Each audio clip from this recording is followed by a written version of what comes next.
Dear students,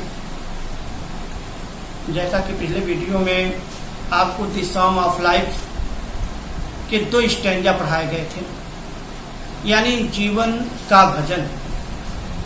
the some of life, जीवन का भजन या जीवन के स्रोत, जीवन के भजन के रूप में जो ये पोयम लिखा गया है, इसमें से हमने आपको 2 स्टैंजा पढ़ाया जिसको कंपोज किए हैं SW लॉन्गफेलो। तो हम लोगों ने देखा था कि जीवन क्या है, इसके विषय में कब बताना चाहा है, और ये मूल सिद्धांत या सारांश से निकलकर सामने आया था कि जीवन कब कहता जीवन वास्तविक है, यह एक स्वप्न नहीं है। और जब जीवन वास्तविक है तो हमें अपने लक्ष्य के पूर्ति के लिए हमेशा प्रयास करते रहना चाहिए, हमें दिन प्रतिदिन आगे बढ़ते हुए काम करते रहना चाहिए। जीवन केवल आनंद या दुख में रहने के लिए नहीं है, बल्कि प्रतिदिन हमें आगे बढ़ते हुए स्टेप टू स्टेप आगे बढ़ते रहना चाहिए। तो जैसा कि पहले और दूसरे स्टैंजा में हम लोग पढ़े हैं, आज इस वीडियो में हम लोग तीसरे स्टैंजा का अध्ययन करेंगे, तीसरे स्टैंजा से अध्ययन करेंगे कि क्या है। तो तीसरा स्टैंजा देखा जाए क्या है। यहां से शुरू हो रहा है, in the world's broad field of battle, in the world's broad field of battle. कब कहता है कि ये संसार एक विशाल युद्ध का मैदान है। कवि का मानना है कि ये संसार एक बहुत ही विशाल युद्ध का मैदान है, ब्रॉड फील्ड ऑफ बैटल है, युद्ध का मैदान है। इसका कब ये कह रहा जो ये जो विशाल युद्ध का मैदान है, इसी मैदान में तो हम लोग भी हैं। तो हम लोग क्या हैं इस युद्ध के मैदान में? कब का मानना है हम लोग इस युद्ध के मैदान में एक सैनिक है। हमें अच्छे तरीके से इस बैटल फील्ड में जो भी कुछ आ रहा है, जो भी कुछ घटनाएं घट रही हैं, उसका सामना करना चाहिए। तो एक बात देखा जाए कहां से यह है, in the world's broad field of battle, इस विशाल युद्ध क्षेत्र में, इस विशाल युद्ध के मैदान में, इन the bivouac of life, in the bivouac of life, हमारा जीवन एक अस्थायी पड़ाव के रूप में है। विवेक यानी एक अस्थायी पड़ाव कहा जाता है, यानी इन द विवेक ऑफ लाइफ, हमारा जीवन इस युद्ध रूपी मैदान में, युद्ध क्षेत्र में एक अस्थायी पड़ाव के रूप में है। एक शिविर है, जैसे कहीं युद्ध होता है तो शिविर बन जाता है कुछ दिन के लिए, और युद्ध के बाद फिर वो शिविर समाप्त हो जाती है, लोग वापस हो जाते हैं। ठीक ऐसे ही हम लोग इस संसार में, इस युद्ध क्षेत्र में एक अस्थायी पड़ाव में है। हमारा पड़ाव अस्थायी है, स्थिर नहीं है, अस्थायी नहीं है। कब कहता है तो इसलिए जब हम लोग अस्थायी रूप के लिए यहां हैं, हमारा शिविर अस्थायी है, तो हमें एक सैनिक की तरह लड़ना चाहिए, एक सैनिक की तरह संघर्ष करना चाहिए। बी नॉट लाइक डम,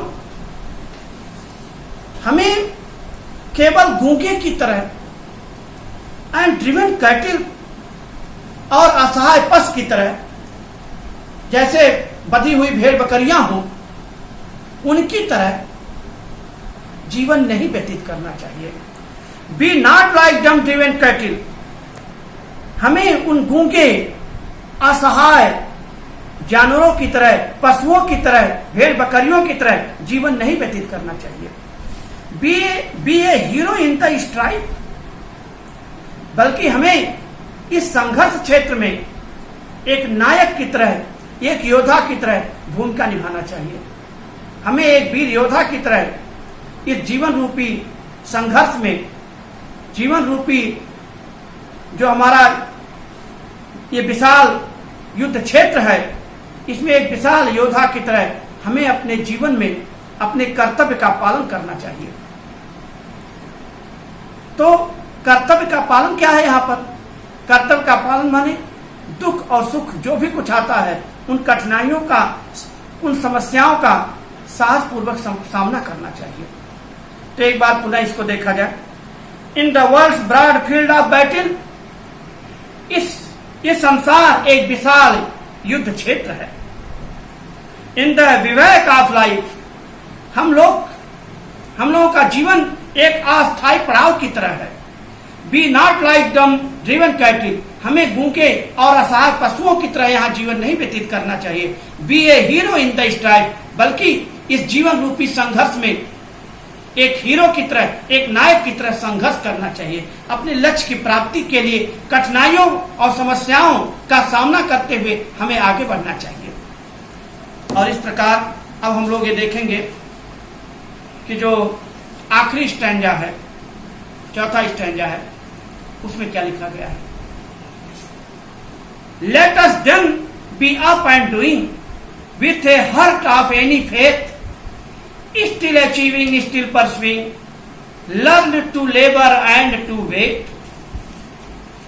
ये आखिरी stanza, let us then be up and doing, यानी इस पदखंड में कवि हमें बताता है कि उपलब्धि प्राप्ति के लिए let us then be up and doing, उपलब्धि प्राप्ति के लिए हमें संकल्प के साथ कठिन परिश्रम करना चाहिए।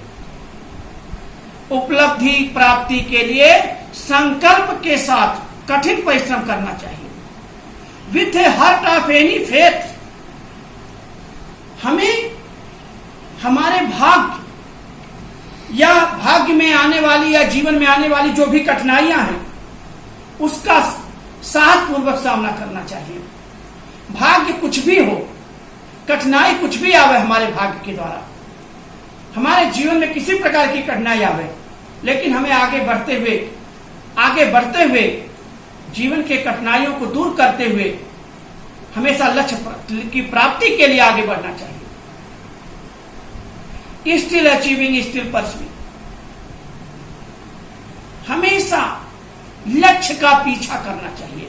हमारा जो संकल्प है, हमारा जो लक्ष्य है, उसका पीछा करना चाहिए।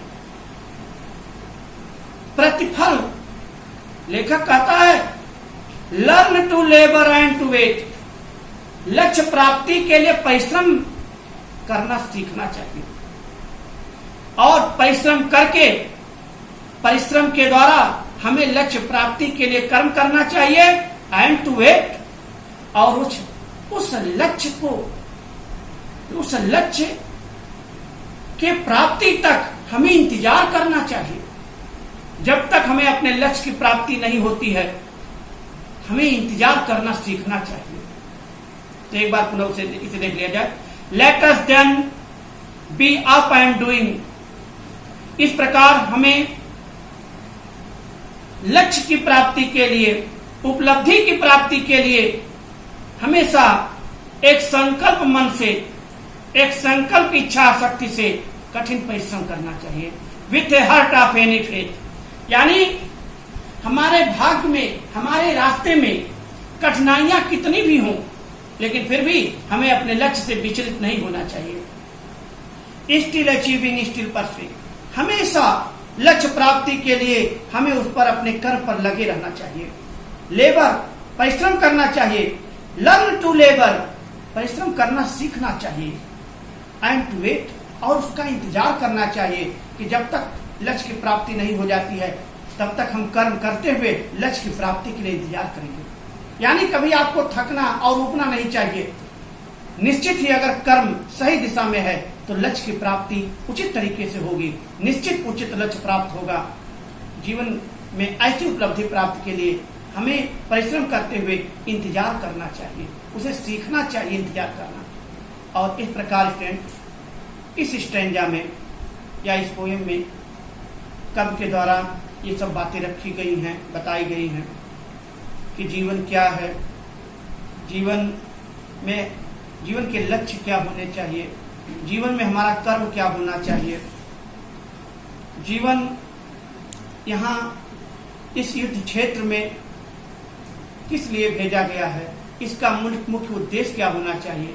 एक वीर नायक की तरह जीवन में आने वाली कठिनाइयों का सामना करना चाहिए। और इस प्रकार हम लोगों ने इस पोएम को पढ़ा और देखा। अब इस पोएम की सेंट्रल आइडिया और इस पोएम से संबंधित जो प्रश्न हैं वो आपको अगले वीडियो में भेजे जाएंगे। इस प्रकार आपका ये जो लेसन है ये पूरा हुआ। ये जो दूसरा पोएम था द साम ऑफ लाइफ, ये पूर्ण रूप से आपको बता दिया गया है। क्वेश्चन क्या बनते हैं, सेंट्रल आइडिया क्या है, पुनः हम लोग इसको जो है अगले वीडियो में देखेंगे। इस वीडियो में बस इतना ही। Thank you.